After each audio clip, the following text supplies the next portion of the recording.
महाराष्ट्रात गेल्या काही दिवसांपासून पावसानं घेतलेल्या विश्रांतीनंतर आता पाऊस पुन्हा एकदा जोरदार पुनरागमन करण्याच्या तयारीत आहे।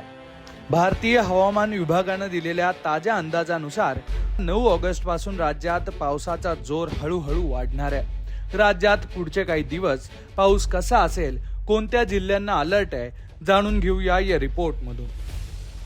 बंगालच्या उपसागरात निर्माण होत असलेल्या चक्रीय वादळी वाऱ्यांच्या स्थितीमुळे आणि कमी दाबाच्या पट्ट्यामुळे संपूर्ण महाराष्ट्रात पावसासाठी अत्यंत अनुकूल वातावरण तयार झालेलं आहे। 9 ऑगस्टला येलो अलर्ट।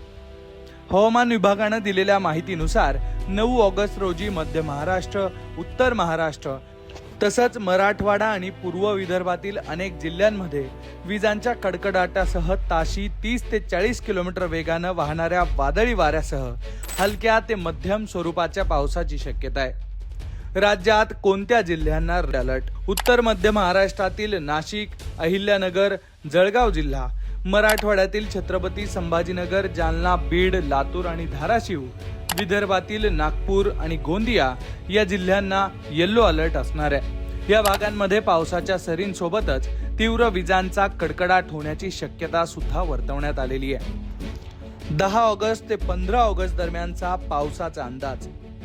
कोकणातील मुंबई, ठाणे, पालघर, रायगड, रत्नागिरी आणि सिंधुदुर्ग या किनारपट्टीच्या भागांमध्ये पुढील काही दिवस ढगाळ वातावरण राहणार आहे। 11 ते 13 ऑगस्ट दरम्यान या भागात पावसाची तीव्रता वाढून मुसळधार सरी आणि विशेषतः कोकणातील घाटमाथ्यावर अतिमुसळधार पाऊस पडण्याचा अंदाज आहे। तर मध्य महाराष्ट्र आणि पश्चिम महाराष्ट्रातल्या पुणे, सातारा, कोल्हापूर, सांगली, सोलापूर या जिल्ह्यांमध्ये 10 ऑगस्ट पासून पावसाची रिपरिप वाढणार आहे। पुणे आणि साताऱ्याच्या घाट परिसरात जोरदार सरींचा अंदाज व्यक्त करण्यात आलेला आहे।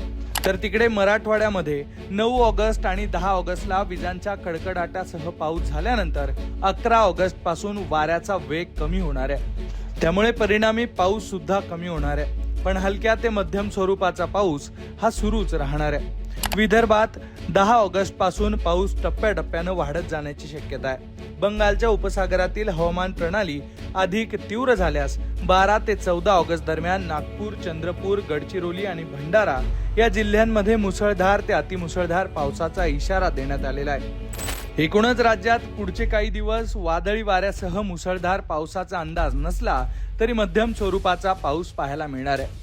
दरम्यान मराठवाडा आणि मध्य महाराष्ट्रात पावसादरम्यान विजांचा कडकडाट होण्याची शक्यता असल्यानं वादळाच्या वेळेला उघड्यावर, झाडांखाली किंवा विजेच्या खांबाजवळ थांबणं पूर्णपणे टाळावं।